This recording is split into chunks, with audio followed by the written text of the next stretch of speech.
This is Sabu with Hannibal TV. We're gonna do a career interview. This is Hannibal here from thehannibaltv.com, and I am with WWE and ECW legend / WCW superstar for a short period of time, Sabu. How are you doing today? Pretty good. What are your first memories of wrestling? First memories of wrestling, well, I was probably, 3 years old or younger, and was watching my uncle on TV. And was he your favorite? Oh yeah, of course. He was attacked a lot. He's probably the most attacked heel of all time. Did he ever tell you any stories about some of those attacks? Yeah, but he also said, to mind my own business, not to, live his life, don't try to copy him. Was there any favorite match of the Sheik's you had growing up watching? Well, one of his favorite opponents was Bobo Brazil. He was one of the famous favorite ones. Did you ever meet him? Oh yeah, many times. What was he like? Super nice guy, giant, like 6'9". Giant, super deep voice, nice guy. What was the Sheik like outside the ring as your uncle? He was mean, and he was the Sheik outside the ring too, but he was also my uncle. He had some compassion, but not all. Like, he was hard to be around. Did you ever see him wrestle in person? Oh yeah. Now, you were shot when you were young. How did you survive getting shot in the face? I guess by luck. I got shot and it hit my teeth. When it hit my teeth, it shattered and didn't kill me. I guess you had to get full teeth replacement. Yeah, well, on one side. And part of my face is still paralyzed now. I can't, part of my mouth is still down. Did the guy get away with it? Yes and no. He got 9 months in county jail, but then later on, he got killed by doing some robbery or something. Was he involved in gangs? No, there was no gangs around where I live. Just cliques, I guess. And you have a book out that I actually read before doing this interview, and you mentioned in that book that you actually were a bit of a thief when you were young, and sometimes the Sheik would actually give you talking to after you were caught. I guess your mom would take you over for him to... Well, I never took it serious because when they caught me, they barely slapped me on the wrist, and I'd get a couple months probation, and I'd just go back out and steal again, get caught and steal again. I got caught 6 times in one weekend, and they kept letting me go. It was hard to stop stealing. There was no penalty. But anyways, when the Sheik found out there was a penalty, and one day I was on my way to go to the mall to go stealing with this gym bag. This cop pulls up to me and goes, "Are you Terry?" And I go, "Yeah." He goes, "Get in the car, get in the car." And my mother called the police on me to pick me up because she knew I was going to steal. My uncle told my mother to call the police on me, so she did. And that straightened me out. I went to jail for 4 days, and I never stole again. And you were an amateur wrestler, which some people might find that surprising. Amateur thief too. I quit. You had some success in amateur wrestling, didn't you? No, not really. It was too constricting. I wasn't much of a collegiate wrestler. I was a good student, but I was a terrible following the rules wrestler. And I went outside the rules too much. Not the rules, but the guidelines too much, to where it was just frustrating. So I was only using amateur wrestling to prepare me for pro wrestling, and I knew that from day one. I knew that before day one. That's exactly what I did as well. So you actually eventually ended up being trained by the Sheik, but it was a long process. What finally made him agree to train you after wanting to be a wrestler for so long? When I was 19, I got shot, and then a couple of days out of the hospital, I gave him a call and said I wanted to be a wrestler. He said, "Of course." So after I got shot, that kind of kicked us both into gear and to start taking actions towards that. Because I was always saying I'm going to be, but never really did it without actually really doing it. And now it's pretty easy to get trained as a pro. Wrestling was easy. It's different. For your actual training to be a pro wrestler, from what I understand, you really had to pay your dues just to learn the basics. He made you set up and take down the ring, do all kinds of crazy stuff. Yeah. Can you just tell us some of the stuff he made you do before he actually started teaching you how to wrestle? Well, first you drive to the town 5-6 hours. You set the ring up, sometimes by myself. sit the people down, referee the first match. No, wrestle the first match, referee the next 5 matches, tear the ring down, and head to the next town. And that would be one night. So that was, and you know, little to almost no pay. But you didn't expect to get paid with money. You got paid with knowledge.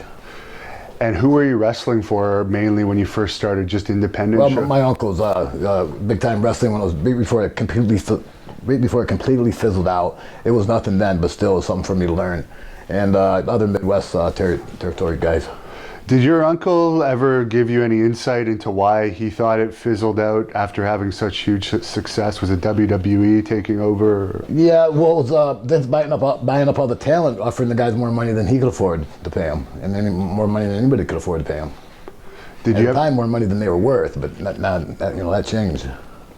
Did you ever meet Lanny Poffo when he was wrestling for the show? Yeah, oh yeah. His dad and brother are good friends of my uncle, yeah. And I guess Al Snow, we wrestled for him as well. Oh yeah. Yeah, one of the first places I worked was for Al Snow, second or third match. And you also worked for the Bear Man up in Canada, I think.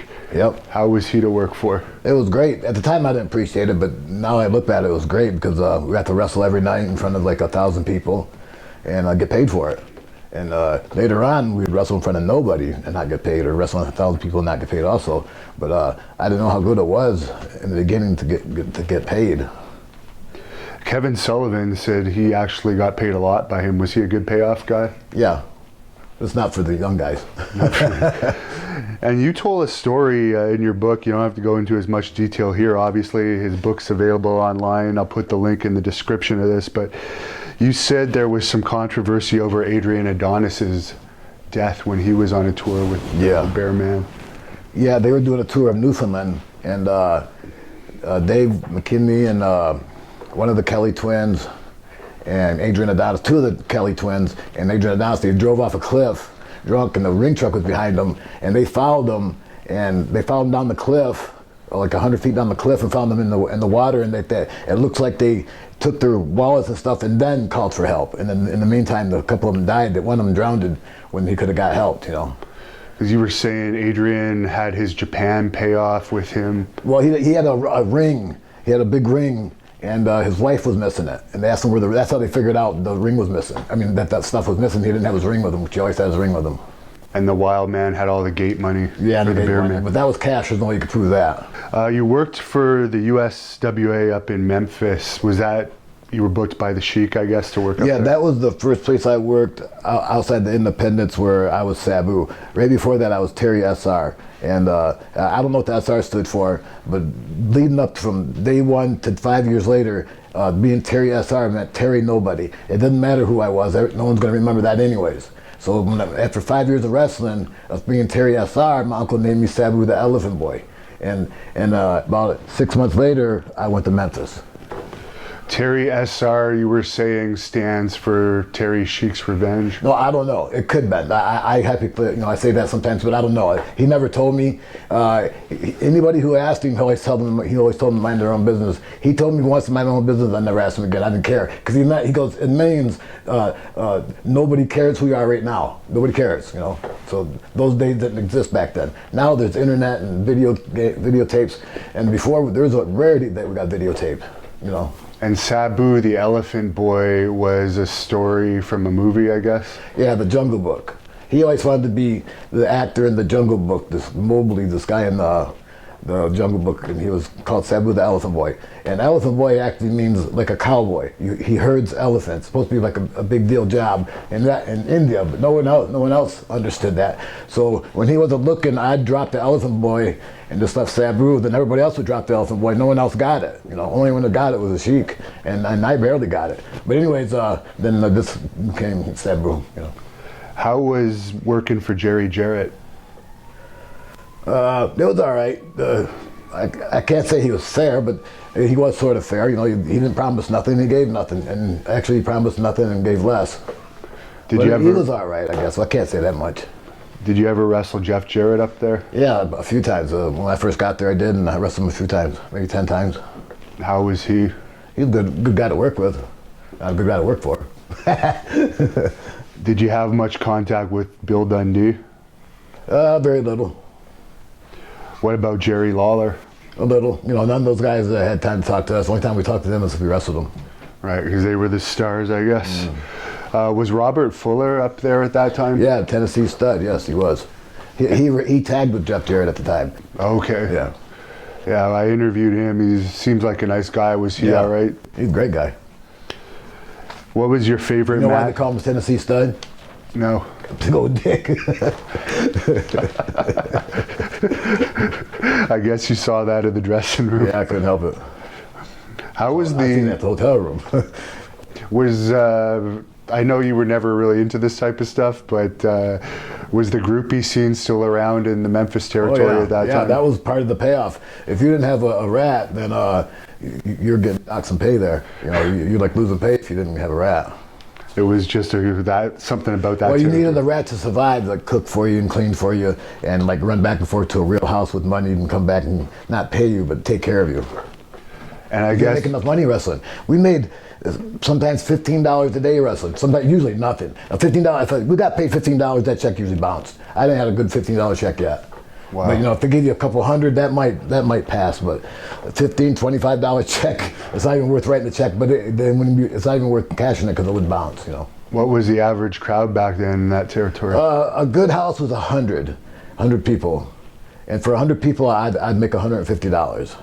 Wow. And that was like top pay of any. That's because I bitched. You know, I couldn't bitch for everybody. But I bitched, so they paid me a tiny bit more. And pretty soon after that, I guess you had your first chance to go over to Japan.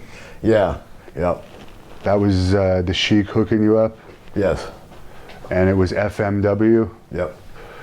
What was FMW like in those days for those who don't know what that company was all about? It was, you know, blood and guts. But how it first happened was they were having this tag team tournament. Mr.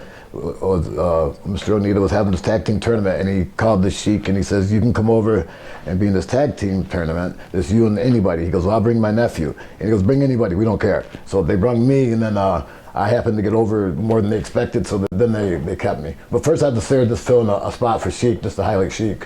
What was the culture like over there? It was cool. What do you mean? It was Like cool. They don't, difference you know, between here and there, I guess. Like, they worship Americans more than we worship Americans. oh, really? They're cool. And you had some experience with sponsors because you were over there with the Sheik. Yeah, a lot of mafia sponsors, and yeah, yeah. I guess he was a legend over there. Did you notice when you were over there with him, he was treated even more differently than?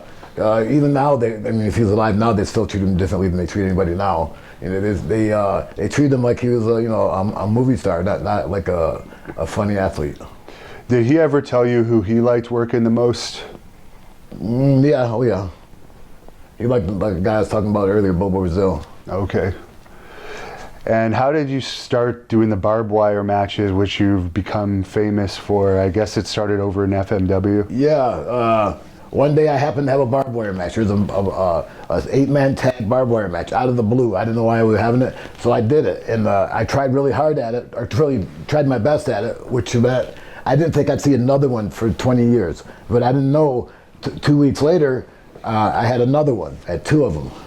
And then a couple weeks later, I had a couple more. And then, like, finally, about 6 months later, I had like 16 barbed wire matches, 15 barbed wire matches in 16 days, And they thought I liked it, because I go, "Why am I in all these barbed wire matches?" He goes, "You love it." I said, "No, I don't." They said, "Well, you act like you do." I said, "Well, it's called being a professional. You don't love anything, but you do it because you're good at it. And that you give it your honest effort." But they took that wrong. But anyways, it ended up being a blessing in disguise, sort of. Did they have medics backstage in those days? No, they did on big shows, but they were scared to come over to our side. They only treated the Japanese. They didn't treat our side. Really? Yeah. I read one story in your book. I guess Chris Candido helped seal you up after a particularly That was my first barbed wire match, yeah. Oh, really? Yeah. And you wrestled after basically sealing yourself up with super glue. Super glue and tape, and every night they'd break open. And then by the end of the tour, my hands got infected and stuff. But it wasn't because of the super glue. Everybody misconstrued that. The super glue is clean. It's oil-based, not oil-based, it's alcohol-based. And so it's clean, and it was called surgical glue before it was called super glue or crazy glue.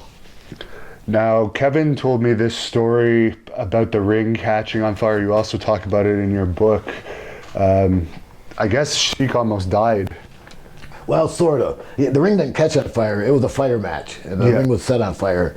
And it got too hot, and then so I jumped out first, and the Japanese jumped out, and then Sheik jumped out. But Sheik doesn't jump out. He had to crawl out slower than we did. So he got burned by the flames close to his back. Like he wasn't engulfed in the flame, but he got too close to the flame. And it was sucking the oxygen out of the air. Yeah, you couldn't hear or breathe, and it scared the shit out of us. And I was they thanked me later for being the first one to jump. That wasn't a choice. That was easy. I hope you got extra pay for that. No. Were the fans upset that the match didn't actually happen? No, because after the match, she carried on wrestling and stuff. I was throwing water on him, and he was getting mad because he wanted to still throw fire at Onita. So I'm throwing water on him and getting him wet, but he still chased Onita around, fought him a little bit into the crowd, and caught him on fire. And then we went off our way. Did he ever tell you any stories about his time in the military? Yeah, a little bit. I guess wrestling's nothing compared to what he would have experienced there. Well, and he was in the military twice as my uncle and once as my other uncle. Close to the same name. Okay. Yeah. What, was he infantry, or do you know what trade he was? He was a tank commander, I think. Something like that. Did he experience actual war Combat, action? Yeah. Could you tell the short version of the Yazuka story where I guess your match went into the Yazuka, which is the Japanese mafia, and Yakuza. Okay, sorry. I haven't met. What you're talking about? Yeah. Yeah. Okay. Well, what happened? Oh, the one with Tiger Jeet Singh. Yes. There was this time we're in Hokkaido, which is North Island of Japan, and there's a lot of mafia there. And they always said, "Don't go on this side over there. The mafia's over there." But like you run around through all the crowd, and you get to the mafia, you go around them. And so when I was with my uncle, he wouldn't go around them. He'd go right through them. So with Tiger Jeet Singh, one day Tiger picked a fight, and then I had a fight to help him to get out of it. And I guess Mike Awesome saved Mike Awesome saved me. The mafia had me down, like 10 guys were beating the shit out of me. And all of a sudden guys would start getting flown off me, and it was Mike Awesome started picking guys off one by one. Now, Billy Jack Haynes told me a story that he thinks that Mike Awesome, because of kind of the crowd he was involved with, may have actually had a hit done to him rather than kill himself. Yeah, he had a hit on him one time I put on him one time, we heard. And Tiger Jeet Singh is another legend over in Japan. What was he like? I've heard some people say... He's okay to me because I was my uncle's nephew, or the Sheik's nephew. He was okay to me with the other guys, like he didn't treat them so good. And Horace Hogan was over there, Hulk Hogan's nephew. He was in WCW later. What kind of guy was he? Yeah, he was cool. He was one of my buddies. Horace Hogan. Horace Boulder, not Horace Hogan. Horace Boulder. Horace Boulder, yeah. He was later Horace Hogan, I guess. I like Boulder better. Yeah. He was a good guy. He was all right. He wasn't as bad as people. He just didn't get much credit because he wasn't as good because Hulk Hogan wasn't that good, and he wasn't as good as Hogan, you know. And the fake Razor Ramon was over there. He recently passed away. Any memories of him? Titan. Yeah, Rick. Yep. Do you think if they hadn't given him that gimmick, he would have had a better run, or was he just a limited wrestler? I don't know. No, he wasn't limited. He was good. Yeah, if they wouldn't have gave him that, we'd have done something else. I think something better. You had some WWE tryout matches in '93. Did they contact you to set those up? Yeah, I think it was '94. But 94. Yeah, one or the other. Yeah, they called me and they said Vince wanted to get a look at me. Vince acted like he didn't know who I was, and he probably didn't. But he acted like he knew who my uncle was, and but anyways, I went in for that, and that was that. I wrestled Owen Hart in one of the matches. And I guess they wanted to sign you. I've heard this story before. They wanted to give you the Sultan gimmick that Rikishi ultimately had. Right. But you turned them down. Yeah. They wanted me to be the Sultan, not for name, but that gimmick with the Iron Sheik as my nephew, as my uncle. And so I couldn't do it. It would break my uncle's heart. Even though it was a work, even just to say that I wouldn't even say that. Looking at that gimmick, that would have fit you perfectly. other than the Iron Sheik? Yeah, part? yeah. Because he was supposed to have had his tongue ripped out, so that's why he had this thing across his mouth. Perfect gimmick for me because I didn't talk. And then the look, they said they'd modified my look. At the time, they didn't show me that look, but I see the resemblance. Yeah, and everyone knew that it was Rikishi. So Right, the other Samoan, the third gimmick Samoan. yeah, He was a rapper right before that. yeah, he was, and he was He was a rapper. That's true. That was one of the reasons why it didn't work. Yeah. The Iron Sheik. Did you ever meet him? Oh yeah. What did you think of him? I like him, and my uncle liked him too. Just that, because no one could ever really seriously compare the two, other than by name. The Iron Sheik and the Sheik, that's close name and gimmick, but the way they both were, you would never confuse one with the other. Not if you really knew better. So, and we liked him. He was all right. He was he was a comic. Yeah. Did you have any interaction with any other office workers in WWE other than Vince that tryout? I think that's it. No Pat Patterson or anything? Oh yeah, a little bit. He wasn't like hitting on you and shit. Maybe not me because I didn't look good enough. He was funny.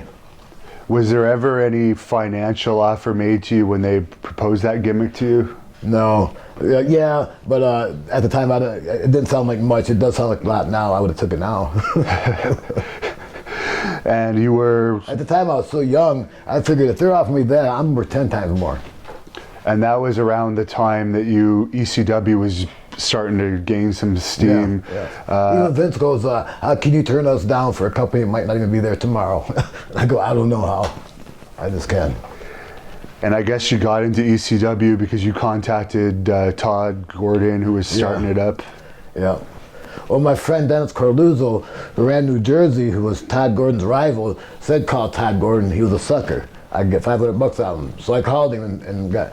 And I was scared to ask him for 500, so I asked him for 300, and he said yeah. So that took off from there.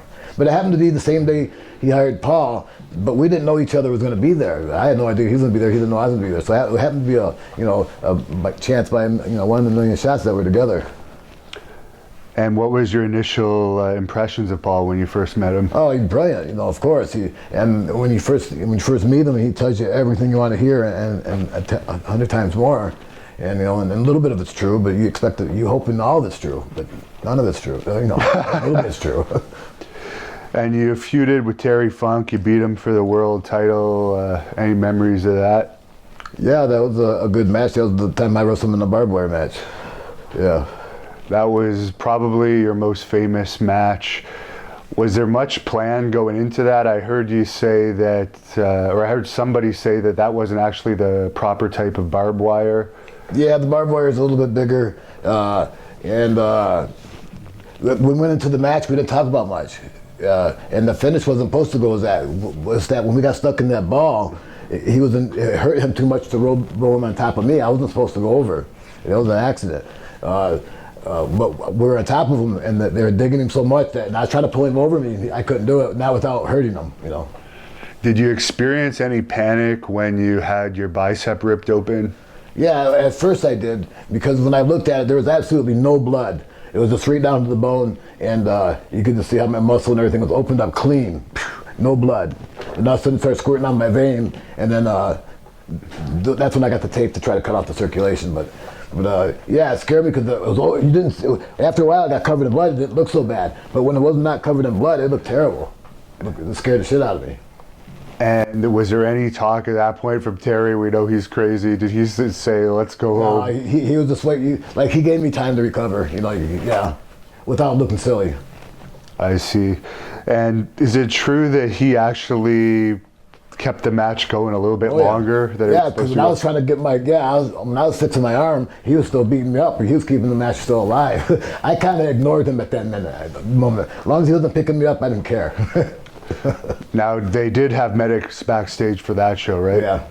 And I heard that you took 50 stitches without any sedatives or anything. 150, not 50. 150. Yeah. Wow. 50 of them fell out the first night because they didn't tie them very good. And they were made with such big stitches that, it looked like a 100-pound test line. It was so thick. Because it was just the EMTs that did the stitches, right? Yeah. What are they called? Damage control. Yeah. The EMTs. So they did they I think ever? one was a rat. I'm serious. Did they suggest maybe you should go to the hospital, get it looked at further? Yeah. But you just didn't want to take I the didn't want time. to go. Were you out any time from the ring after that, or? No, heck no. No. You kept- 10 days later, we did that. I did a 3-way match with Terry, Shane, and where I lost. Wow. So was the barbed wire match your favorite match you had with Funk over the years? Not at the time. It is when I look back on it. It's the most anybody wants to talk about. But I had other matches with him were better, where it wasn't a barbed wire match, you know. And you're famous for the tables. I know you didn't do any hardcore for like the first 5 or 7 years of your career. How did you start the whole thing with the table? My first 5 years, I didn't go to the top rope. It was all, not even second rope. There was no corner stuff. It was all, if I did drop kick, it was from the mat up, and that was considered a high spot, you know, or a backdrop. Not anything like you can see now.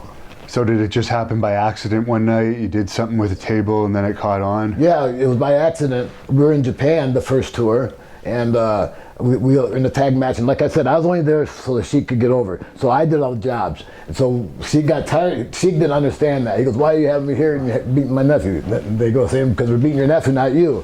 But he didn't get that. So he goes, "Get back in there." After I got lost, he goes, "Get back in that ring and get your heat back." I go, "What do you want me to do?" He goes, "I don't know, think of something." And then I looked at the table there and I go, "I'll moonsault the table." He goes, "What's that?" I go, "Watch." And I threw it in the ring and then moonsaulted the table with nobody on it. Then the next night I moonsaulted the table with somebody on it. Okay, I see. And I guess people started stealing your gimmick once you started getting it over, Yes. such as Public Enemy. They didn't steal it, Paulie forced it on him. Because when I wasn't there, he wanted somebody else who was cool and hip that did that. You Right. know? Not necessarily break tables, but got over with the fans like I did. And the Chris Benoit incident where you got your neck broken, could you discuss that? That was an accident, and I never held him responsible, but I didn't like him. I didn't like him before that, but I didn't really like him that much after that. But not like what I thought he. I can't say I knew what he was going to do with his family, and I dislike him for that. That's for sure. Yeah, what was the reason you disliked him before that? I was with him in Japan, and we were never friendly together. He wasn't friendly, you know. I see. If you didn't wrestle him, he didn't even say hello to you, you know. Oh, really? Yeah. And what was he like in the ring? Well, obviously. Oh, it was all business, you know. Yeah. He took it too serious. And I heard you say that he actually went to the hospital that night to check on you again. Yeah, he did. Like a sissy. And the craziest thing was you kept wrestling with a broken neck. Yeah, I had 2 weeks off, and then I had to go to Japan for 4 weeks for FMW and 2 weeks for New Japan.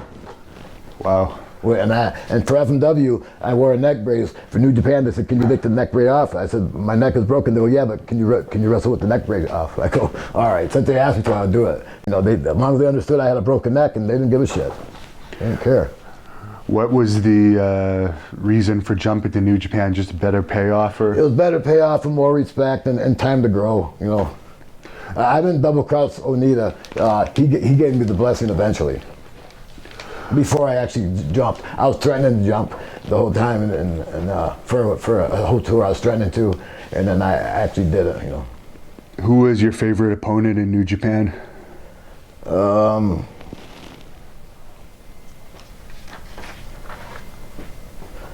Liger. Liger, yeah. Yep. Do you think he's going to stay? There you go. What? Do you think he's going to stay retired now that he's had his retirement match? No, those jabs, they always bring him back anyways. Well, he'll be retired like from regular schedule, yeah. Okay. Not from once or twice a year.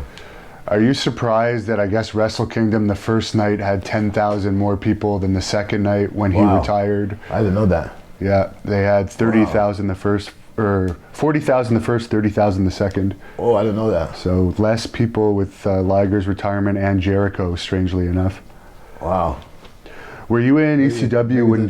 Maybe the tickets were cheaper. Yeah. Did you have much contact with Jericho in your years? No. One tour with FMW, he was on it. Not even a tour, a couple of shows, like the Yokohama show, he was on it. Excuse me. And seeing him every now and then at the airport. He came. Oh no, he came to ECW. I wrestled him once. I forgot. And then he wrestled once, and then went to, or he wrestled me. I wrestled him once, and then he went to WCW. How did you get along with Shane Douglas? Me and Shane are good. We're good. We're cool. And the I always Sand. got along with him. What about the Sandman? Him too. I always got along with him. Every day you have a disagreement with him, but that don't mean nothing, you know. Yeah, I heard that story about the fight that he had with Jack Victory. Yeah. Is that true? Is that true? Could you give us the brief rundown of what happened? Tell me what happened. That he basically showed up drunk, got naked, went to the ring naked. Yeah, with a pouch on. I think he had a pouch. Okay. And he brushed his pubic hairs with somebody's brush, a lot of stuff. And then everybody goes, he shouldn't be fired. Well, if it offended you, you shouldn't have been there. But yeah, he was too much. I was offended. Were you in that match? No, Okay. I was backstage. Were you watching it? Yeah, I was cracking up. And everybody back there, every woman back there goes, he shouldn't be fired. And I'm just laughing. I said, you guys shouldn't be here if that offends you. I said, I don't like it either, but so what? You know, it was crazy. It went nuts, yeah. And so the actual fight, did you see the actual fight between Sandman and Jack Victory? No. I guess Jack Victory was involved in the promotion and just went after him afterwards. Oh, really? Oh, I didn't know that part. Yeah. No, yeah, apparently Jack, that was his town. He helped promote it. So apparently according to reports, he attacked the Sandman. Oh, okay. But they made up. I didn't know that. I think what happened in the ring. And there was a feud with Taz. How did you like working with him? It was all right. It was stiff and competitive, but that is not what it's supposed to be. It ain't supposed to be stiff and competitive. But since it is, that makes it a little more funner. But it don't have to be stiff and competitive to be a good thing. Because he had an issue with you, I guess, over you taking a New Japan booking over an ECW booking. Yeah. Yep. I had I double booked it. I had April 8th in Japan and April 8th in the States. So I figured I could make both dates. But I wrestled the one in Japan first, then fly home and arrive about 7 p.m. and wrestle the one at 8 o'clock in Philadelphia, but it didn't happen that way. And so when I didn't make it, he cried like a baby. Paul. Paul was like a woman scorned. He took it personal. He couldn't believe it. It's like I didn't show up at dinner one time or something. And why do you think Taz never had the longevity? Like, he never really wrestled much. He had a couple years. Yeah, he didn't want to. He didn't want to. He got what he can out of it and became a ring announcer. Now look at him. He's fucking premier ring announcer in the world now. Did you ever work Dean Malenko? Commentator, not ring announcer, commentator, or whatever the fuck you call it. But I think he's commentating off and on for AEW now. Yeah, there you go. Did you ever work Juventud Guerrera in New Japan? No. No. Have any? Just because I dealt with him recently and I didn't have a good interaction with him, so I was wondering if that. Yeah, I never worked with him. Okay. Did you ever wrestle Eddie Guerrero? Yes. I wrestled in Japan when he was Black Tiger. How was he in the ring? It was great. He was really good. Best. Now, I was talking to you about this earlier off camera. You had a couple of appearances in WCW on TV. You wrestled Alex Wright, and that was on Nitro. And then you wrestled Jerry Lynn at Halloween Havoc with the Sheik managing you. How did those matches come about? Kevin Sullivan said one day, he goes, how much would it cost to come to our first Monday Nitro? How much would it cost to pay me? And he figured that was $1 back. I said, I can't do anything. I'm in Japan, I'm booked, I can't make it. He goes, how much to do our second Monday Nitro? And I said, you don't have to give me anything, just put me over. He goes, we've got to give you something. I said, okay, $500. So we wrestle, it worked. They go, okay, you ready to sign the contract? I go, yes, boom. I go, wait, how much am I going to get paid? They go, what you said. I said, what did I say? They go, $500 a match. I said, you're kidding. He goes, no, that's what you wanted. 2 matches a month, 1 pay-per-view, 1 Monday, and $500 a match. I said, you're kidding. No, I want more than that. That was just so you look at me, then we negotiate. They go, no, you're only getting $500 a match. That's what you wanted. Boom, boom, boom. So I quit, And that was after, Halloween Havoc and after 1 or 2 other Mondays. That's when I figured out that's what they wanted me to come in for, was $500 a match. I mean, what a miscommunication. And then they didn't want to negotiate, not at all. It was pretty bad. And the Sheik got hurt managing you at Halloween Havoc too, I guess. Yeah, when I did a flip out of the ring, I hit him on accident, and he slipped and broke his good leg. It was a hip replacement leg anyways, but that was like he had one leg was bad, and then that leg, and then that one broke. Not broken too, but broke enough, you know. Did it take a lot to bring him back to WCW in Detroit because he had that problem before? Yeah. Plus, yeah, because before Kevin Sullivan told me he was the one that convinced Dusty to use the Sheik on, I think it was a Great American Bash tour in Detroit, and it had the biggest crowd. But biggest crowd they had in years, and they didn't want to pay him. They said, "We'll pay you next time," and my uncle doesn't do that next time stuff. He said I would have did it just because I wanted to work, but he wouldn't do that. Kevin said that the Sheik, he had bet Dusty $500 that the Sheik would draw. Dusty didn't think he would draw. I guess Kevin won that bet. Yeah. So there was another... In the following month they came back without the Sheik, and it was down to 50% of what it was. And how long after those 95 WCW appearances did they finally make you the big offer that unfortunately fell through? I think it was 2000 or 1999. I think it was 2000. And that before they went out of business. They went out of business 1 year later. And I didn't sign this contract because I wanted to tell my mother about it first. And but before I could tell her, somebody seen me having a meeting with Kevin and J.J. Dillon, and they told Paul Lee. So Paul Lee threatened to sue, and they backed right off. Before I could tell my mother about the contract, I was already getting threatened to be sued. It mattered like 6 hours. If I would have signed it right away, it would have been a done deal. And for Rob Van Dam, you've known him since he started training. What were your first memories like of RVD when he first joined the Sheik's camp? Him and this other guy, Samson, came out and was introduced to him and all that, you know. He was very gifted. I heard him say that he broke your jaw in a training camp once, trying something, and you were kind of cool with it. Yeah, because I told him to try it, and he wasn't sure with it. I said, well, this is how you be sure with it, by practicing with me, not with somebody else, you know. Wow. And you wrestled him, of course, in ECW and many times throughout your career. Yeah. Any favorite match of you and him? They were all my favorite. I've always had a good... my last match that I had with them was always my favorite. And the next one is always going to be my favorite. You know, we cheat. I trained with them. So yeah, I've been wrestling for 20, 25 years, and we're cheating. But why not cheat when you can, you know? If you ever have a retirement match, would it be against him? Yeah, I kind of wanted to do something like that, but he's too old. Well, you had a match on Impact with him too recently, didn't you? No, a tag match. Oh, a tag match, yeah. Okay.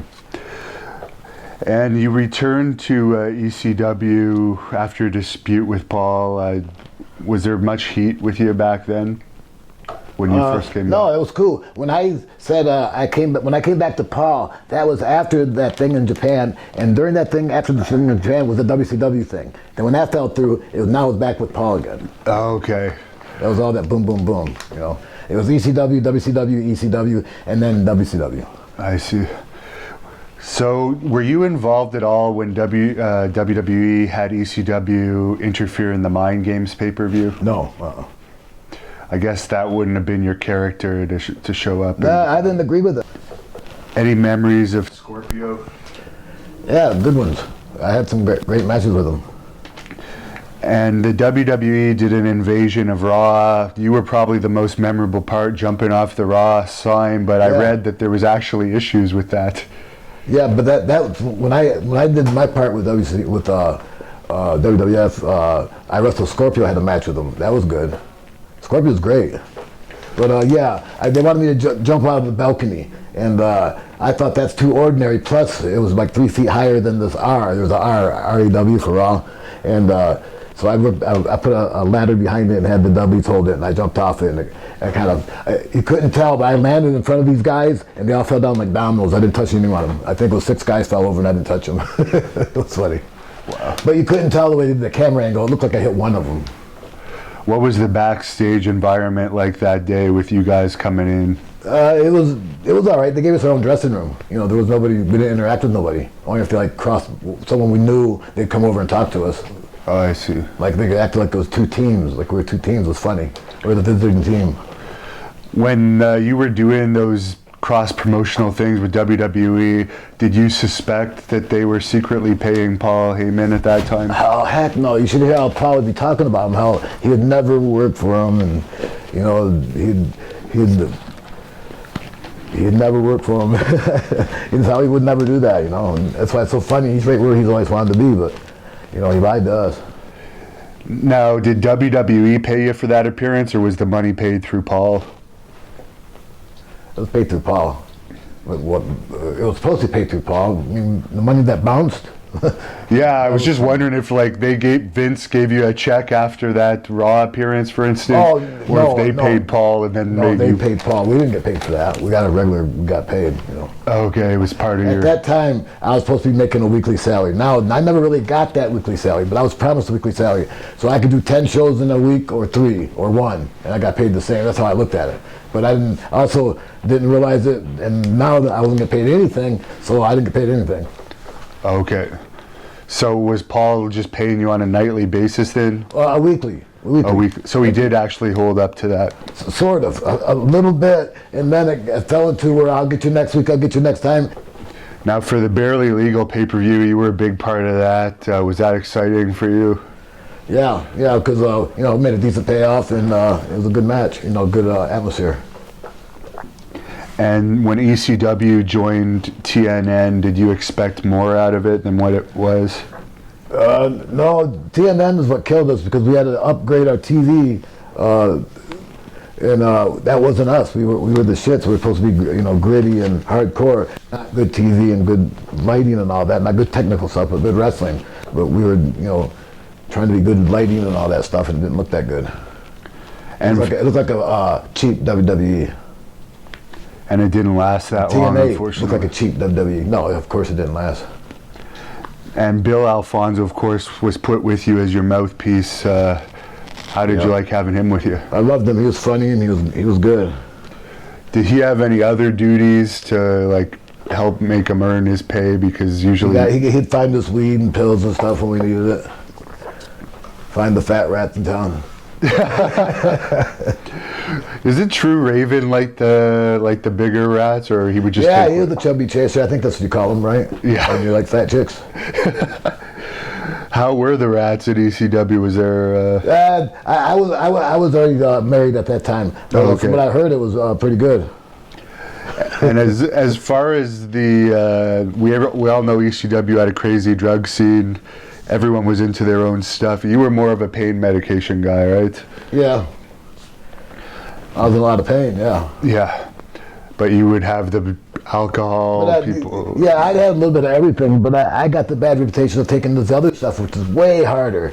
But I only take pain pills, you know. But I had the reputation of taking all kinds of other stuff. Now, who hasn't? But on a regular basis, no. My regular basis was pain pills.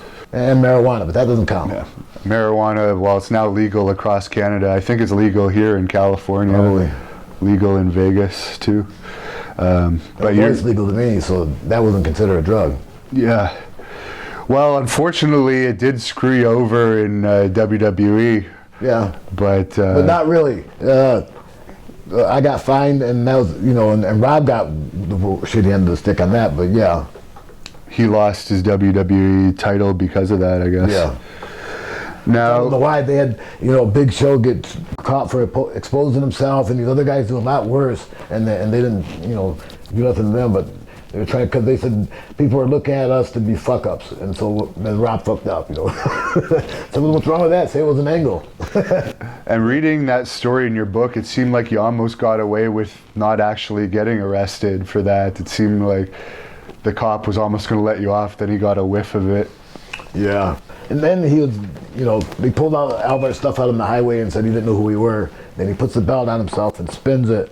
And they said he didn't know who he was. I said, then put that fucking belt away. Because the people were driving by and they could see us, the other wrestlers. And before we got back in the car, everybody already knew. Vince and Johnny Ace already knew. What was... Johnny Ace goes, what do you want me to tell Vince? I said, don't tell him anything. Mum's the word. You had to go around and apologize for doing it, I guess. Yeah, but it was a fake. I laughed. I apologize. Now, when ECW closed, you had already left, right? You had joined XPW. Yeah, but it was really, yeah, okay. I worked for them. There was no, like, joining. If I had an open date, I wrestled for them. If I didn't, I worked for somebody else, you know. Okay. And you did mention in your book, I found this very interesting, that in the official, I guess, bankruptcy documents of ECW, Paul Heyman alleged that he owed you $2. I think $2 or $3, yeah. And like Shane, he admitted he owed Shane 140 grand Yeah, or something. 150,000, and he admits he owes me $3. So that was just like a little joke. He actually owed you more than that. Yeah. But how was XPW? It was kind of the shits, you know. It was a low budget ECW, but I was the top dog there. But that don't mean nothing because you're top dog in a bunch of shit. That's nothing to be proud of. Right. And Rob Black, I read you were saying the type of porn he was into wasn't even just regular porn. It was like really disturbed. Speaking of shit, it was like shit porn. Yeah, you'd be surprised. And you were saying there was rumors, I guess, that he actually put a hit on one of the wrestlers for sleeping with his wife. Yeah, they tried to cut his dick off, but they cut his thumb off. Yeah. It was even on America's Most Wanted. They were searching for the guys that did it, but it was Rob Black. He put the guys up to it. They said he wanted his dick. He wanted to get his dick chopped off and have the guy's dick, but they couldn't get it. They stabbed him in that groin area, but they did chop his thumb off, thinking who's gonna know, right? Well, Rob Black knew. He washed it off and checked it out. He goes, "This ain't a dick, you know. It's a thumb." And the guy ends around with a missing thumb. You know, thank God it's only a thumb though. But he got They actually tried to cut his dick off, and we're gonna leave until they got a body part, which is crazy. But the guy, what was his name again? I don't know. His real name Billy, but he was called the Messiah. I don't know other than Billy something. But he was fighting back, and they couldn't actually finish the job. He said actually they cracked him on the head with a fish tank, and then he seen them stab him in the groin. That woke him back up when they stabbed him in the groin, trying to get his dick with one chop, but they didn't know they had to saw it. Yeah, so they ended up like popping his thumb off. That's crazy. Yeah. Were you the one that recruited Terry Funk into XPW? Yeah. Yep. And I guess the biggest show they had was that LA Sports Arena show here in LA. Yeah. Yeah. What was the crowd for that one? I think it was like 3,000. It was pretty good. It was good. And that would be, especially for an arena where WrestleMania was, I think WrestleMania 7. Was it? Yeah. And 2. I think they also had 2 here. Yeah, it was good. I liked it. Now, there was that infamous XPW, ECW fight. You weren't involved with it. I got Shane Douglas's version of it, but could you just tell, you know more the XPW side of it, I think. Yeah, but I wasn't there. They did it without my knowledge. They said something to me about it, and I laughed. Like, who's going to do that? Nobody shows up to someone else's show and disrupts it. Nobody does that. If you do that, you just bring heat on yourself and it looks stupid. And they did it. I thought they were joking when they said it. When they did it, I wasn't that informed about it until afterwards when I heard that this guy got beat up or punked around or whatever it was. Yeah. You know, I was, you know, I had nothing to do with it. And then my ECW friends thought I did have something to do with it. I go, no. If I knew something had anything to do with it, I would have stopped it. And I guess you said it was actually the ring crew that the ECW guys ended up beating up rather than the actual wrestler. Yeah, it was the ring crew. And one guy, he was a wrestler, Homeless Jimmy. They beat him up. Okay. He had almost nothing to do with it. So how did you end up going to TNA? Did they reach out to you? Yeah, they Jeff Jarrett and those guys, they called me for their very first show. You know, I worked for them since day one, where it was Mid-South Coliseum, I think their first show. Then after that was Nashville every week for a weekly pay-per-view. And I guess Hogan once... That was like 15 years ago. Hogan once stooge you off. He saw you sleeping and he ratted you out to the office on one of your TNA That was rooms. Flair, I think. You did say that Flair had an issue with the Sheik. I guess he was taking he cut a promo on us, and then he goes, "I never liked your uncle either." I go, "You motherfucker, you gotta throw that in there." And I guess he was doing, it was almost a half rib, half real. He would run away from you whenever you... Yeah. He'd run around like a goose. Run away like a goose. It was funny. He ran away like that when I was chasing him. When I was really mad, I started laughing after about 3 steps. And I guess when he finally said he didn't like you because he didn't like your uncle, and that was his only explanation of why he had heat with you. Were you ever a fan of his before you realized you didn't like Yeah, him? of course. Yeah. Of course, everybody was, if you really like wrestling. So it was nothing personal. It was just Not like, personal. I didn't like him personally. Like they said, don't meet your heroes. Well, they're right. wow. Yeah. Are you surprised he's still on WWE TV? Yeah, he's still going and still relevant, still fucking on the young people's tongue. And you Under the chop, everybody, whoo. That's true. Now you were People who don't know they're doing it, do it. Yeah, they don't even know why. Right. Working with CM Punk in TNA, did you expect him to be the star that he ended up becoming? No, but I expect him to be good, of course. But nearly what he achieved, no. Even when he came he was first started out in ECW, Vince's version. We rode together, and he just seemed like eager to learn and had a good ear and a good student. And he didn't look like he had the potential he had. Were you surprised that he ended up in UFC? No, well, yeah, but not surprised what happened to him. I felt bad what happened to him.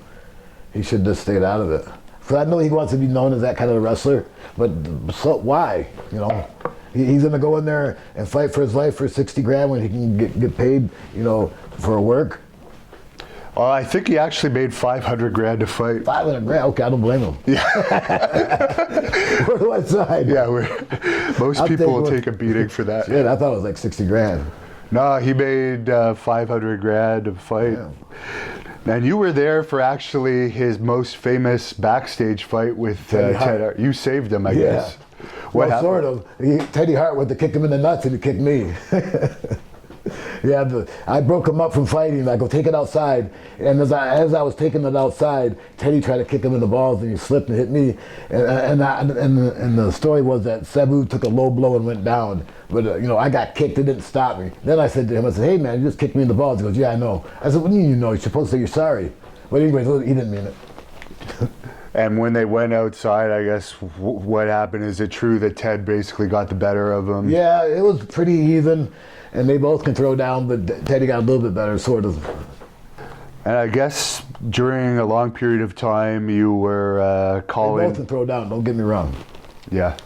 You were trying to call WWE, and Jim Ross finally got back. Throwing down and being an MMA fighter is two different things, Oh, yeah, because street fighting is totally different. Yeah.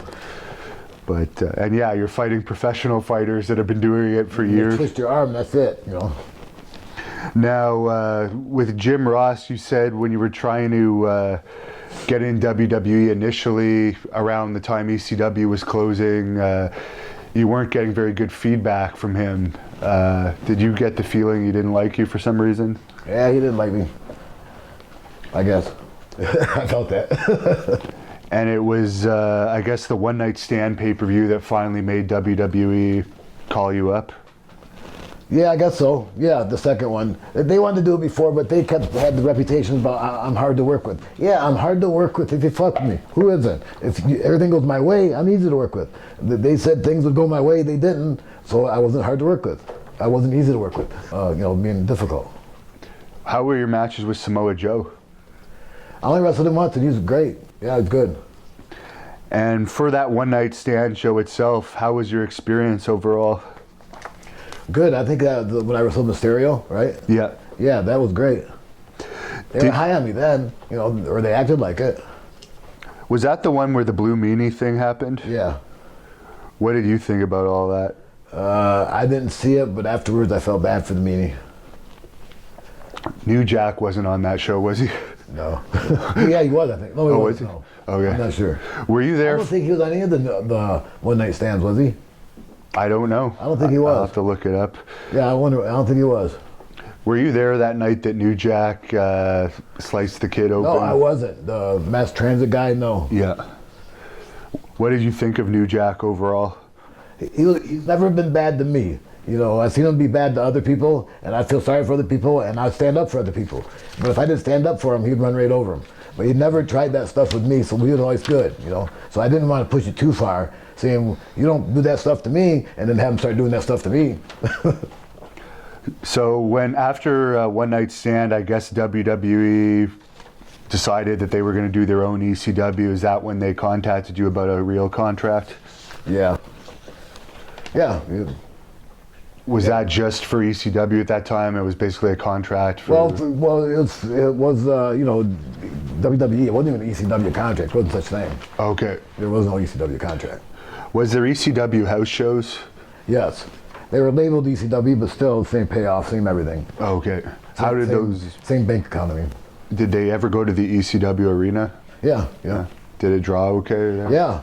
You know, it would draw bigger than we had during ECW days because it can hold more. And you had a match with John Cena during that time. How was he? He was good. He was all right. He was fun to work with. He gets a bad reputation, but that's just the way it is when you're at the top. You know, just pick you apart for no reason. That would have been an interesting match to have when he got more popular. If you had still been around, I think that could have drawn on a pay-per-view or something. Sure, could have, would have. Now, I understand you didn't get along too well with Test. No. What was his problem? He was a dick. He just didn't believe in someone smaller than him could beat him up without someone actually having to beat him up. You know, you'd actually have to kick his ass to let him know that he was asking to be kicked. And it didn't take much. You just blow him up and he learned his lesson. But still, he didn't want to sell for CM Punk one time. And me and Punk go to him, why don't you sell for him? Why won't you sell for him? He goes, because I'm 6'7" and you're not. And we just laughed at him. So like, watch, see if we sell for you now. You know, watch. You know. And Kurt Angle also initially had some problems with you because I guess he told you that he was the risk taker in WWE. But he just said he was the resident crazy guy. And I go like, okay, thanks. I'm glad you are, you know. But he didn't say it like that. But yeah, he made it sound like he was the top crazy guy, which I would never consider myself a crazy guy. No, well, I would never consider him a crazy guy too. He's the amateur wrestler gimmick. And there was something that happened. I guess he asked for a pill from you or something, a medication. Well, he didn't ask. I just said, you're in a lot of pain, yeah. And he goes, yeah. I said, do you want one of these? He goes, yeah. What are they? I go, you know what they are. I can give him some. And then he goes, what are the other things? I go, you know what they are, and gave him some. And then the next day he got tested, and he says, he don't know what they are, that I gave them to him. And that wasn't true.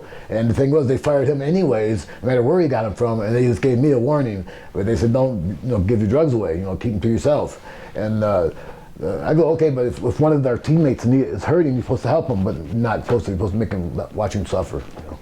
It sounds like there was huge politics backstage in WWE. Yeah, I wasn't involved in it. That's why I didn't last long.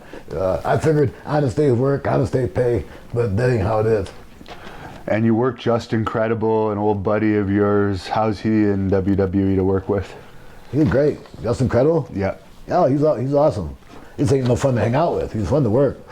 Why is he no fun to hang out with? I don't know. Actually, in your book, I found it interesting. There's a passage where he talks about you and him going on a hike in the woods, and I was just trying to imagine that. Doesn't sound like something you would do. He's nuts.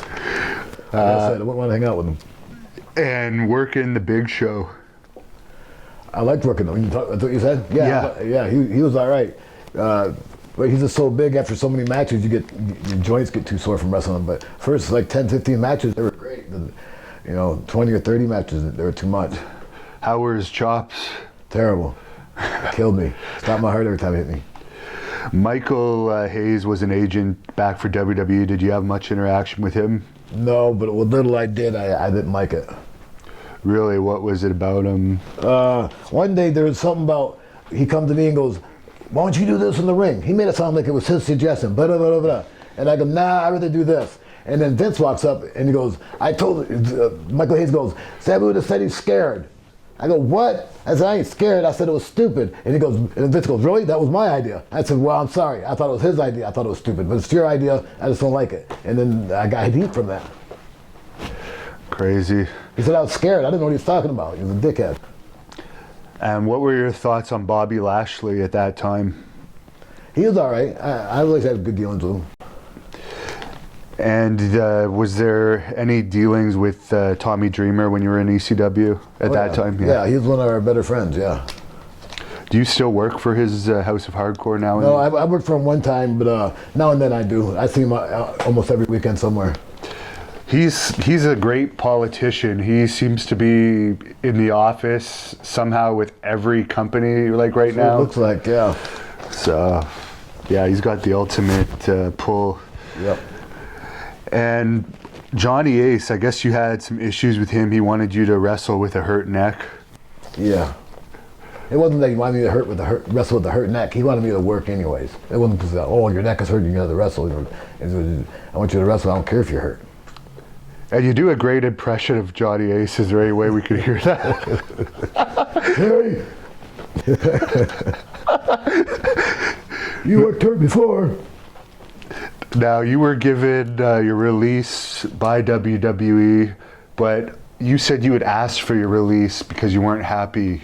Is that true? I don't know about ask. Like, I'd go, I don't care if you fire me. If that's what you call asking for your release, yeah. But they don't fire you there. They still have to go through the proper channels of the lawyer and all that stuff. They had made special rules for you to show up, I guess, at 11:30 to TV tapings and all kinds of things. And you didn't like doing the scripted promos. I guess that was part of it.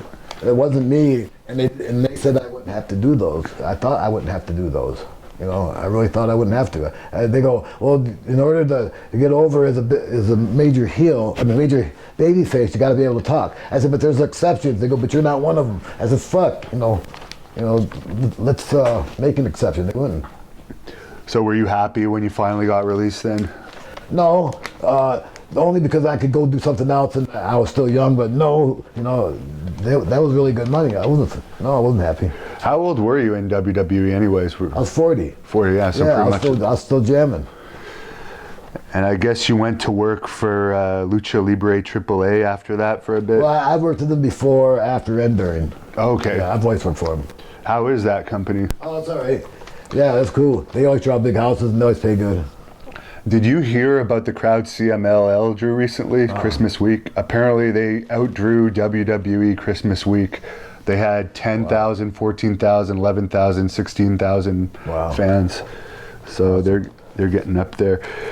Now, anyone that reads your book, which again I'll put the link in the description, you talk a lot about the Juggalos. What's your craziest story about working for those guys? Well, the first time I met Joe, Violent J, him and this other guy, Rudy Hill, Rude Boy, they came to the arena and they said that they were they were kids of my uncle, and I beat them up because my aunt was there. I didn't want to hear that, but then I found out later it was them, and they were just trying to be funny, and it wasn't that funny. No. And I guess Ric Flair, they didn't take too kindly to Ric Flair when they brought him in for Juggalos. They don't take too kindly to anybody at first. They're assholes to everybody, but that's what makes them them, I guess. And they had Iron Sheik booked in a crack pull on a match. Crack pipe on a match. Crack pipe match. Crack pipe on a pole match. Yeah, on a pole match. Was that during the time that he couldn't walk? Yeah. Yeah. That's funny. You know, you can shuffle. Someone told me to ask you about an incident with this UFC fighter guy, Phil Baroni, at an autograph convention. Yeah. What happened there? That he was just being a dick to you or something? Oh, no, yeah, he was eyeballing Melissa, and it's got to be ignoring me and being a dick. That's okay, ignore me, but don't eyeball my girl. I see. And you worked with AJ Styles when you returned to TNA. How was he to be in the ring with? He's great. He's really good. Yeah. He's the man. He's the fucking man. How did you get along with Dixie Carter? Fine. She was the woman. She was the bitch. Yeah. And what's your current status with Impact Wrestling? It's it's good. Yeah, it's good. I still work with them now and then, so I don't know how, am I going to be wrestling there? Every now and then, they just call me when they need me. Now, the Sheik was inducted into the WWE Hall of Fame. Were you surprised they put him in? No, and I only was shooting for it because I wanted my aunt to get the payoff. Other than that, I wasn't doing it for the honor. It's like, there was no honor in that. I knew that, and my uncle wouldn't be honored either. But he'd expect me to get my aunt a payoff, so I did. And But it was no honor. I don't give a shit about it. If they put me into it, I'll take it for the payoff. Do you think he would have been proud of you with all of your accomplishments if he'd still be around today? Yeah, yes and no. He'd also be saying, see, I told you they're going to steal that table. I told you they're going to steal that. I told you. He'd say that. What's the worst injury you ever had in a match? Besides my arm, well, my neck. My neck was the worst with what I did with Chris Benoit. Did you ever have an opponent try to shoot on you in the ring?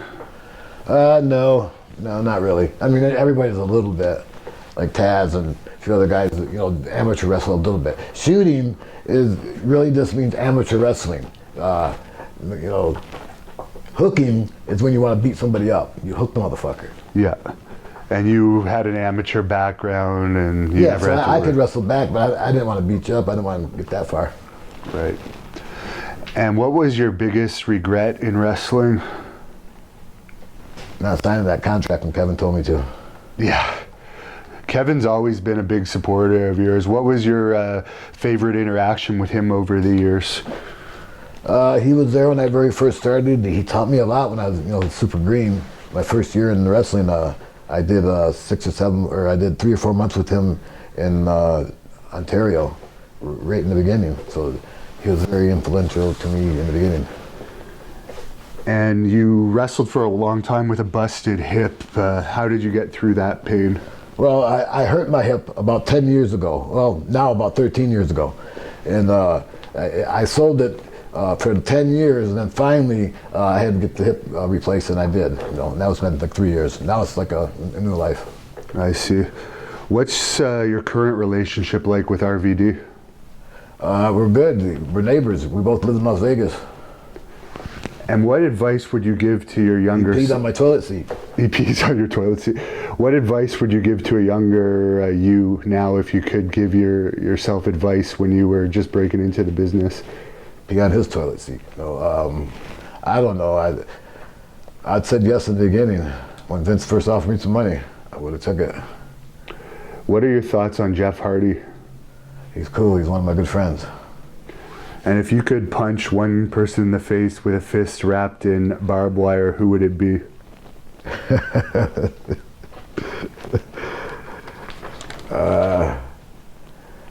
Nobody. I wouldn't want to hit nobody. How was working with the Eliminators? Everybody. I want to hit everybody. The Eliminators are good. Perry was fun. Coronas was a little bit difficult, but Perry was fun. How was he difficult? Because he didn't keep this straight. He was not the same way. It was hard to be on the same page with him. You can only be on the same page with him for a few moments, and then he off wanders and comes back. And I didn't have patience to wait for him to wander and come back. Is it true New Jack attempted to knock a fan off a balcony once in Expo? He did knock him off the balcony. Oh, he did? Yeah, he knocked him off, and the guy landed at the bottom of the steps. The steps were like a ladder. He hit that, and that was what broke his fall. The last 3 steps broke his fall. What was your overall thoughts on the Gangsters? I liked them. They were the perfect combination, but for some reason, I don't know why, New Jack didn't like Mustafa. He didn't fight for Mustafa to come back. What did you think about the Chris Candido-Sonny relationship? I didn't think much about it. Were you there for the RVD and Taz pick a hand thing? Yes. Yeah. Did it actually happen the way? Yeah, it happened. Yeah. And Taz just took... But he didn't tell me what was going on. Rod didn't tell me. He just put the bag down. He had a sour look on his face. And he walked over he stopped me from passing Taz and went in front of me and told Taz to pick a hand. And Taz, what the fuck? And he slapped his hand and then he popped Taz in the mouth. I go, did he just do that? Taz looked at me like, did he just do that? And he goes, pick another hand. He goes, what do you mean? And before he picked another hand, Van Dam popped him with his other hand. And then Taz stood up and goes, Sabu, get your boy. I said, then I did. I said, I didn't know what was going on. I pushed him into another room and said, if you're going to do that, do it here, don't do it in front of the other guys. Now, what was the ECW? And they talked it out. Yeah, obviously they... I guess there was a ECW shirt of you that was misspelled where it said homicidal. What was that? Was that just an accident, or was no? that Taz did that on my very first T-shirt. He made it pink and black because he thought pink would offend me, and he spelled it homicidal instead of homicidal. And he thought that would offend me too. I said, it can't offend me. I can't read anyways. Spell it any way you want. I can't read it. Is there any younger family members related to the Sheik that would ever get into wrestling? No, I don't know. I was poking around, but I don't think so. You know, I've even asked a few of my nephews to get in it, and they go, oh, yeah, and they never come meet me to train. So the legacy is going to be over when you retire? Looks that way. Now, Rick Rude was in ECW for a while. How did you get along with him? Great. He rode with in my motorhome a few months before he died. He was a good guy, super good guy. What made you decide to break character? You kept kayfabe for so long. You still do in some ways, but... Gotta get paid. If you don't talk, you don't get paid, right? And believe me, I don't like talking. I don't like spilling my guts. So if you want me to spill my guts, you gotta pay me. Memories of working for Mike... I don't entertain myself. Memories for working for Mike Sparta in Massachusetts. He still owed me some money. That's so funny. He told me if I booked Scott Hall, he'd pay me. So I said, if I book somebody else and take the hit if you don't pay him, then you'll pay me? He goes, yeah. I said, fuck that. It's funny. Is it true that Paul Heyman helped get you a better deal for One Night Stand? Yes and no, yes. He didn't stick his neck out. He didn't. He probably got me a worse deal and didn't tell me. He probably got more out of me than I did. Do you speak any other languages? No. A little bit of bullshit. No, Japanese, I guess. What was Hardcore Homecoming like for you back in 2005? That was all right. That was the match we did right before the first One Night Stand. That was all right. I liked it. It was a three-way barbed wire match. Blue Shane and Terry Funk. So for that wasn't very good that way, but you know, it could have been better that way. But that was still fun. I got a fan question. What's your favorite restaurant to eat at? Besides Ribera's in Japan, this place called Little Beirut in Detroit. Do you still have a dream match that you'd like to have? A homemade suicide vest in the back. Oh, really? Yeah. Do you have a dream match that you would still like to have, a match you haven't had yet? Yeah, I want to wrestle Brock. That probably won't happen because he's getting too old now. We both can't be old. Did you ever work on the same show as Andre the Giant? No. I met him when I was a kid, but when I was like 9 years old, I met him. How did he get along with the Sheik? I think good. I met him at my uncle's house a couple times, and he worked for my uncle a few times. You only work for my uncle if you like him, I guess. Did you like the I Like to Hurt People movie about the Sheik? Yeah. It was supposed to be a different kind of movie, and it ran out of funds or whatever, and they just chopped it up into making it just wrestling. I see. And do you have social media where people could follow you if they want to look you up? Yes. Excuse me. What is it? Well, I wrote a book, and that's ecwsabu.com, I think. Yeah. And then my Twitter is, I think it's at Sabu. No, at the real Sabu. No, at the real Sabu ECW. Something like that. I can't remember. And then the other one, my Facebook is just Terry Brunk. Did you ever have a match with Vader? Man, Vader, no. I was supposed to have one. I was scheduling one, and he died before we got together. Is there any move in wrestling that you've ever been afraid to do? No. Yes and no. I mean, I'm afraid to do that move where I kill myself. That one sucks. But being afraid of a move, I've turned down moves I thought wasn't fitting the match, and in return they kind of thought I was scared, which I don't care what you think. I'm thinking professionally, you know. Yeah, if I'm scared, I'm gonna tell you I'm scared of this move. I don't want to do it. But if I think it's the wrong move, I'm gonna say I don't want to do it for that. Then if you can persist on it, I'm gonna say okay, I'm fucking scared. I don't want to do this move, you know. Who was your favorite tag team partner? I haven't really been scared of any move, really, you know. My favorite tag team partner was my uncle, the Sheik, and then also Rob. Any favorite match of you and tagging with the Sheik? Yeah, a few of them. Me and him against Tarzan Goto, and I mean, me and the Sheik against Tarzan Goto and Terry Funk in Kawasaki Stadium one time. That was awesome. How did you come up with the triple? See, when he got old, his good matches, all of his good matches were Terry Funk. Like when you wrestled other guys, they didn't really know how to wrestle him because they were still kind of young. But Terry, you know, he was young, but he knew how to wrestle Sheik as an older guy, and he enhanced Sheik's wrestling more than anybody. How did you come up with the triple jump moonsault? Right around that time when Sheik said, you know, get your heat back, and then each time I'd go to Japan and come back, I'd invent a new move, not necessarily a flying move, but a kind of wrestling move or a wrestling hold or a jump off the chair move. You know, just about every trip I've done a new one. Is there any wrestler's death that you found particularly hard? Bruiser Brody was pretty hard because I was supposed to go to Puerto Rico with him a few weeks after that. And so before he went to Puerto Rico that time, my plans were to go to Puerto Rico with him in a few weeks, and then he dies on that next trip. And so that was pretty shocking. So did you know him? Yeah, he toured he toured in Michigan before that, but I known him for a couple tours in Michigan with my uncle. And like I said, a couple weeks before that, he said I was supposed to go with him to Puerto Rico after that trip. And he went from our trip to Puerto Rico, and then he died on that trip. I see. What was your reaction when he died? Oh, it was shocking. My uncle said, of course, because he knows how the island is. But I was shocked and still couldn't believe it. Even when I hear about it, I still fascinated to hear about it because everybody's story is so different. And they didn't even tell these stories when it first happened. They couldn't even. No one told any stories, you know. No. Now, if the internet existed, that never would have. He never would have got away with it. They said the guy, Brody was down, and his keys was right next to Brody. He steps over Brody, dying, picks up his keys, and keeps walking out. Nobody stopped. Nobody did nothing. Like he steps over, picks up his keys, and nobody did anything. Wow. And that casual, where he stabs him and casually walks out. You know. Do you think the whole office was involved in the cover-up of that? I don't like to think so, but probably. But the truth, truth is truth. What's your thoughts been of AEW so far? I don't think that much about him. I watched a little bit of it, but it's cool. I'm glad there's another place. Maybe I can call me. Would you would consider wrestling in AEW then? Yeah, why not? Yeah. I'd consider wrestling on the moon. That's what I do. I wrestle. It doesn't matter for who. I'm going to go to Pakistan in a few weeks. And they go, you want to come to Pakistan? I said, I want to go wherever they'll pay me. Do you think they'll ever put you in the WWE Hall of Fame?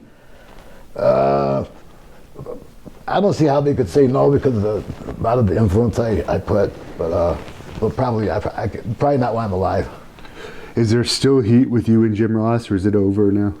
It's over. It never was that much heat. What's your opinion on wrestlers like Orange Cassidy and Joey Ryan? I like Orange Cassidy. Joey Ryan, I like him, but I don't like the gimmick so much. I don't like the touching his dick thing. But the Orange Cassidy, the guy with the hands in his pockets, right? Yeah. What is that supposed to mean? To say he's not scared? I have no idea. Okay, well, it's okay. I like that better than touching the dick. What's your craziest travel lodge story from ECW?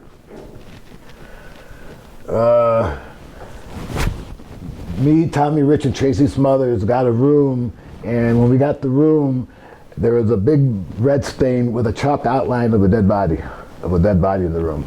And we go, hey, we want to change our room, and so they came in and put a throw rug over the chalk line. Wow, that was great.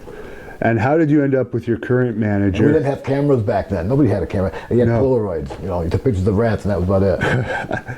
How did you meet your current manager, Super Genie, and how did this whole situation I met her in LA 15 years ago, and then about 5 years ago, I started hitting on her. Well, I got divorced from my wife about 7 years ago, and I started hitting on her about 6 years ago. What's your side of the story between the altercation with Shane Douglas and Scott Hall in ECW? I don't know what it was about. It went back from when they first broke in, I think. I don't know what it was about. I think it was something to do with the Clique, how he was treated in WWE, and then Scott, Just Incredible, brought Scott to a show. Were you at that show? No. Were they at it? Oh, okay, that explains it. Who's better, Super Genie or Fonzie? Super Genie. Did Bill Alfonso ever get offers to come to WWE with you? Yes and no. He got offers from me, but for some reason he had heat, what I don't know about, and he's never told me because he says he don't know, that Vince didn't want to use him. I see.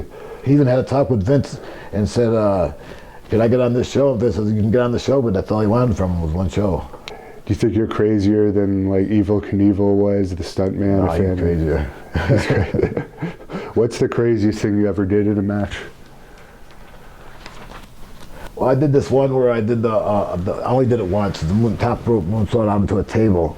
and it was so far, and I barely made it. I ended up kneeing the guy with my knee in his forehead, but that was pretty crazy. Yeah, that I even tried it because I knew I wasn't going to make it. But back then, I was so young and tough, it didn't matter if I made it. As long as I flipped and flew and hit the ground and tumbled, that was good enough, even if I missed my mark. What is your opinion of Dusty Rhodes? I could live without him. Why, you just had bad personal... He never liked me. For some reason, he didn't like me. He never put me over whenever I talked to him. He never gave me that much respect. But that, what can I say? Did Hogan treat you with respect when you met him? Yeah, to my face, yeah. I'm sure he didn't never. I heard he backed me up in a booking meeting one time, but now it's hard to believe it. I said, well, he won't back me up again, I guess. When you had your little WCW run, did the locker room treat you well? Yeah. Oh, yeah. I got treated well. Everywhere I went, everybody puts up a front. Nobody's rude to you. Right. They'll be nice to you until you turn your back. What's your best advice to an aspiring heel wrestler? I don't know, because I would say learn to work on your feet, but that ain't how you're supposed to work now. I like working on your feet, but that ain't how the wrestling is now. Everything is choreographed. I don't know. Would you ever have a wrestling school? I know you ran your uncle's school. Yeah. I started to have one a few years ago and I changed my mind.